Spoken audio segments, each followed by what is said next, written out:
So while perusing various comment sections on important and extremely accurate reflections of society like Reddit, TikTok, and YouTube, I often see a complaint that just kind of, if I were a cat, it would raise my hackles in disgust. And it's the complaint that 3-hour movies are not good, specifically that they are boring. And people point out the fact that they can watch like 8 hours of television with no problem, but a 3-hour movie?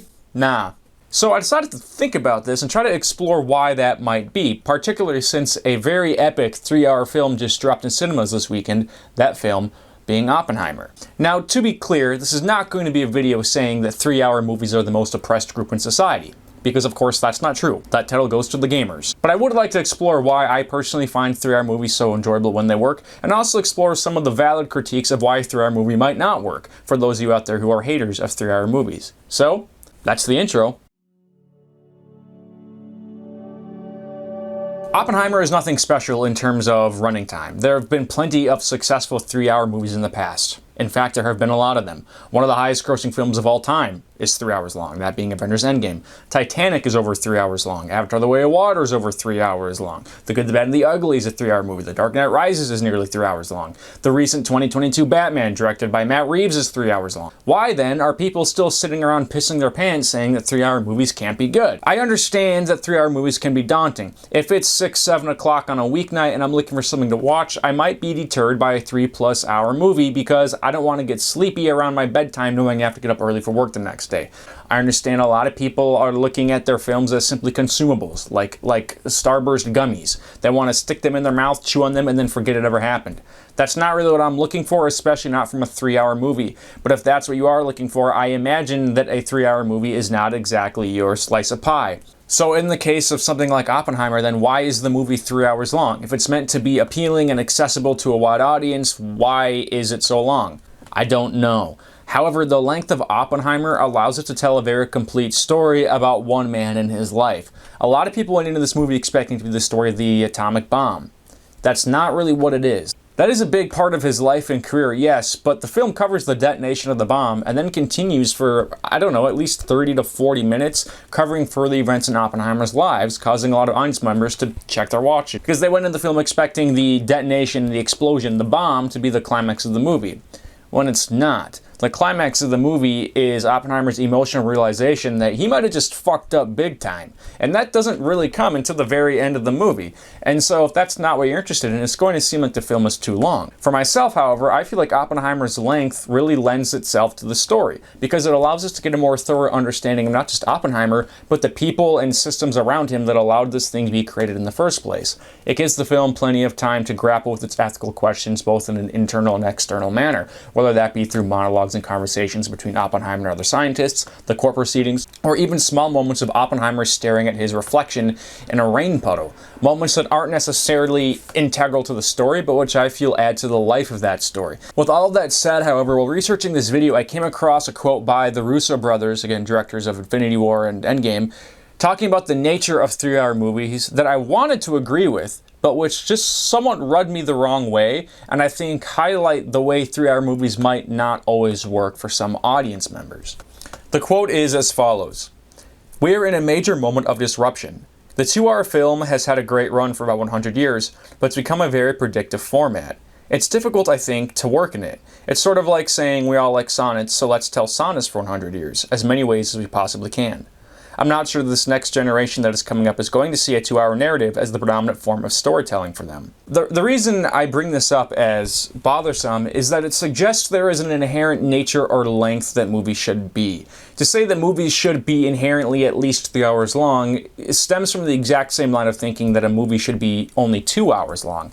I think how long your movie is or should be is entirely predicated on how long your movie is or should be. How much time do you need to tell the type of story that you are wanting to tell? We also have lots of movies that work perfectly well for being an hour and a half to less than 2 hours. For instance, the Barbie movie is a slightly less than 2-hour film. Absolute masterpiece. The Lego movie is like an hour and a half. Great film. Lots of comedies, feel-good movies, and even dramas like Stand By Me manage to be introspective and compelling without even hitting an hour and a half. So if you're a writer or a filmmaker and sitting down to write your script or shoot your movie, you might kind of be wondering, like Christopher Moltisanti in The Sopranos, how long should my script be? How long should my movie be?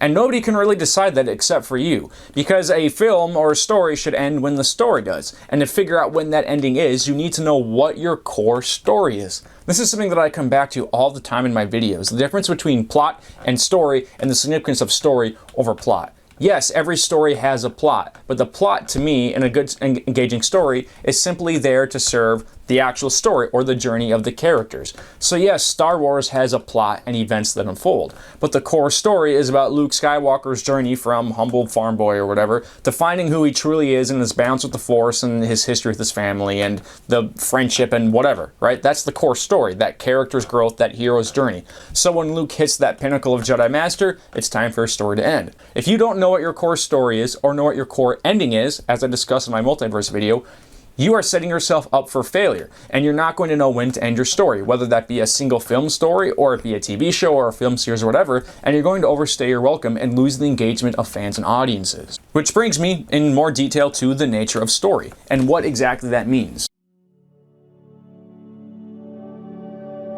Your story should always have a goal. As mentioned, it could be your character getting from point A to point B, or it could be your characters finding some treasure, or it could be your characters ending up in a romantic relationship, or buying a new house, whatever. You need to make very clear to the audience what the goal is, and throughout the narrative of your story, the audience needs to feel like we are advancing towards that goal. If they don't, they're going to feel like they are wasting time, and the movie or book or whatever is going to start to feel too long. Because of this, when you are considering what to edit out or how long your story should be, it's important to decide what is fluff and what is necessary. I recently watched a 5-episode series on HBO Max, or just, I guess, Max, written and directed by Sam Levinson called The Idol.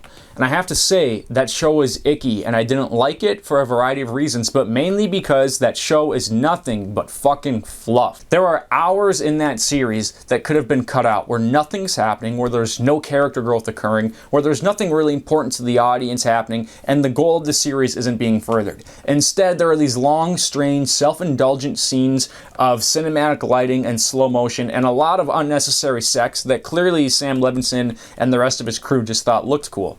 And yeah, it does look cool, but most of it doesn't serve to advance the story, so it gets boring and the audience is desensitized to what's making these shots or moments special in the first place, and we feel like we're just sleeping and spinning our wheels because, well, that's exactly what's happening. This is very different than some of the shots and moments I mentioned in Oppenheimer, which focus on moments of introspection and reflection for the characters considering the weight of their actions.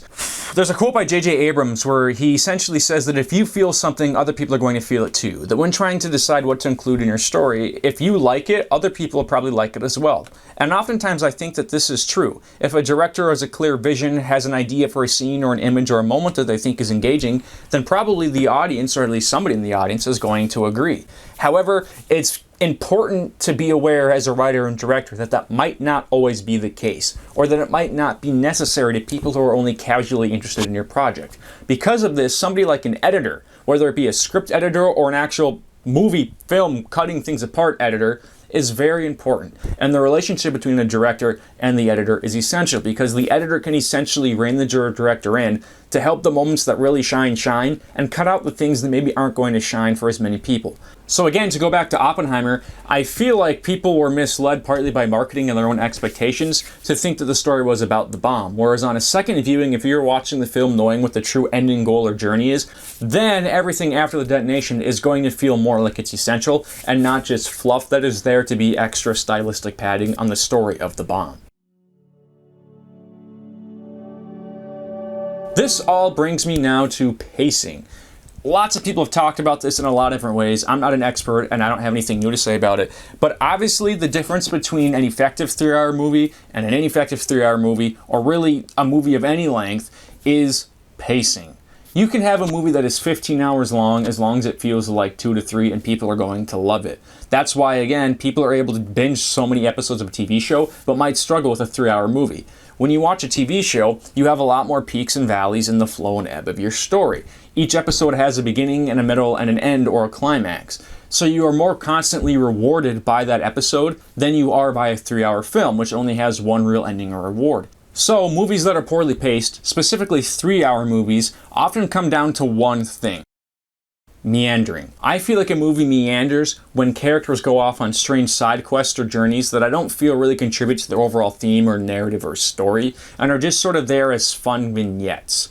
I don't think that a 2-hour movie can quite meander because there's just not as much time for it to. If a 2-hour or less movie is meandering, it is essentially just poorly edited. Something like Suicide Squad or The Room doesn't quite meander so much as it jumps around, whereas a 3-hour movie has time to meander or wander around from plot point to plot point or place to place without the audience feeling like the actual goal of the story is being advanced in a meaningful way. A couple of examples of movies that I think meander are Once Upon a Time in Hollywood and Beau is Afraid. Now, Once Upon a Time in Hollywood meanders far less than Beau is Afraid, and I think the meandering in that movie is still engaging, but it does at times feel like we are just doing things for the sake of doing things, such as when Brad Pitt's character is stuck at Spawn Ranch. It's an entertaining sequence and I love it, but it's just sort of is dropped into the middle of Rick Dalton's story, and as a result, I feel can take audiences out of the core goal or theme or idea of the movie.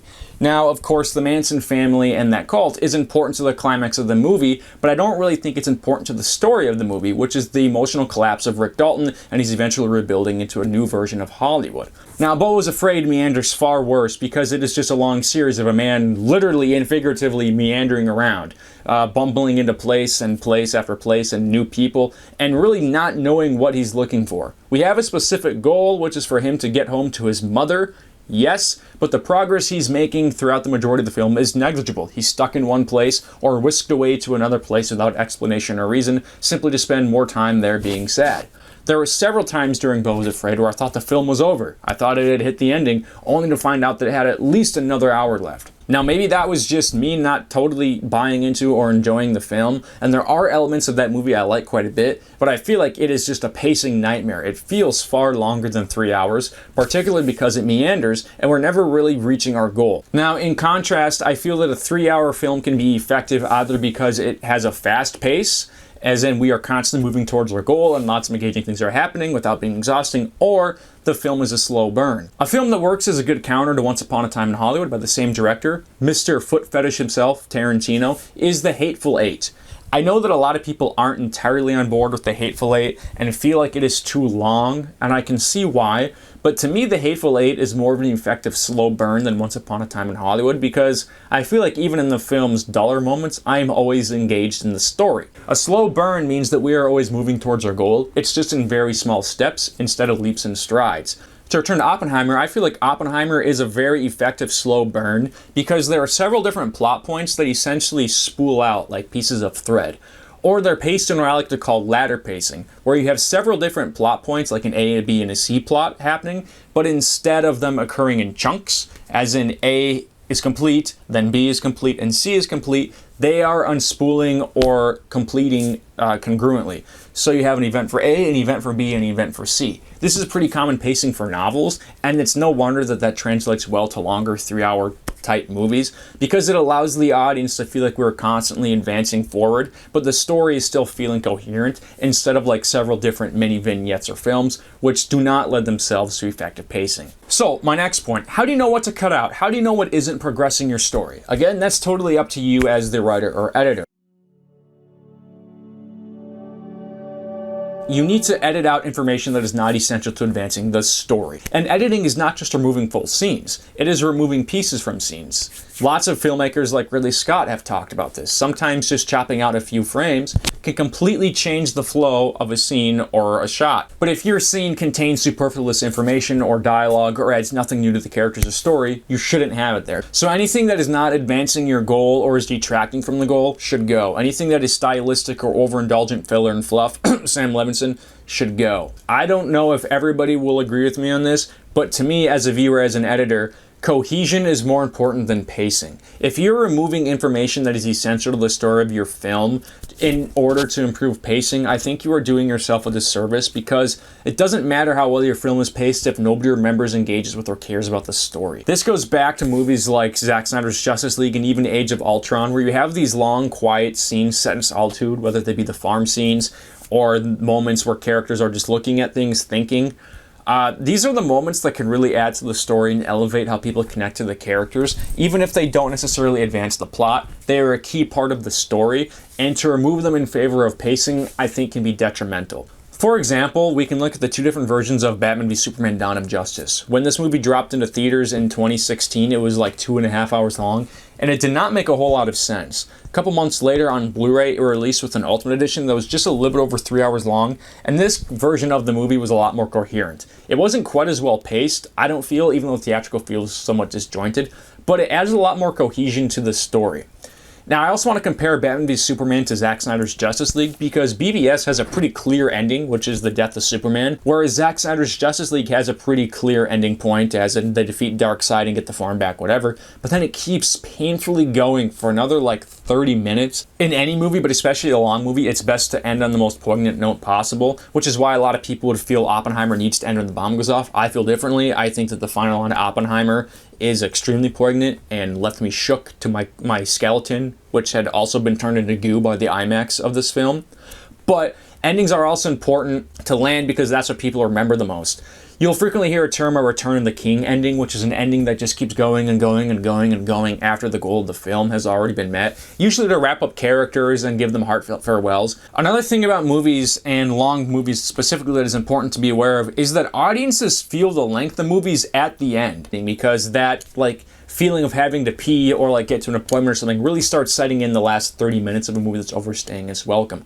So even if the ending of your movie is well paced, the ending of your film is still going to be paying for the earlier portions of the film that were not as well paced. Instead, an audience should really feel a film kind of fold into its conclusion, or it's at least moving or hurtling towards its conclusion. I think Oppenheimer does this well because all the answers are withheld from you until the end of the movie, and then they start coming in rapid succession, so you feel like you're getting a lot of effective reward for investing in such a long film. So with all of that said, why exactly do I, as a viewer, sometimes prefer or have a special affinity for long movies? Why are some of my favorite movies over 3 hours long? It's just, they tickle my brain. Just kidding. I do know. There are things about 3-hour movies that I just find special, and there are things that you can't always get in a 2-hour movie. In that sense, the Russos are right. A 3-hour movie can just do some things a 2-hour movie can't, but also a 2-hour movie can do some things that a 3-hour movie can't. To me, a 3-hour movie can just feel more immersive, I've been given a more complete experience and journey with the characters at hand. Some examples of these are Titanic, which feels like a very immersive journey, and that works well for that film because the film is a journey. The Batman is similar but different. That film I feel is more immersive because of its atmosphere. With all of the rain and the look of the film and the mystery, I think that film does a great job of doing the latter pacing, but also making you feel like you are out in the cold and the rain with Batman himself. You can smell the gasoline and the smoke off the Batmobile, and you're just inside that movie for 3 hours.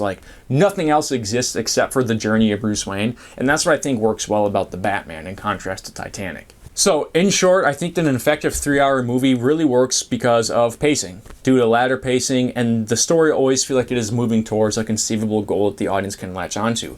Or, again, moving towards the uncovering of a mystery, as in the Batman. The audience might not or shouldn't always have to know what the actual goal or finish line is, but they need to have an idea that the movie is working towards it, and feel like they're going on that journey with the characters.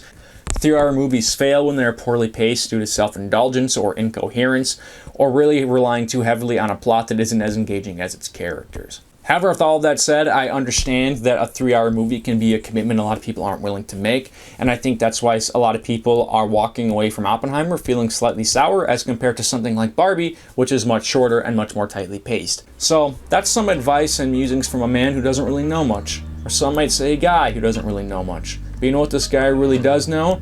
How much he loves booking movies. And that's why that's his name. So thank you for watching. I hope you liked the video.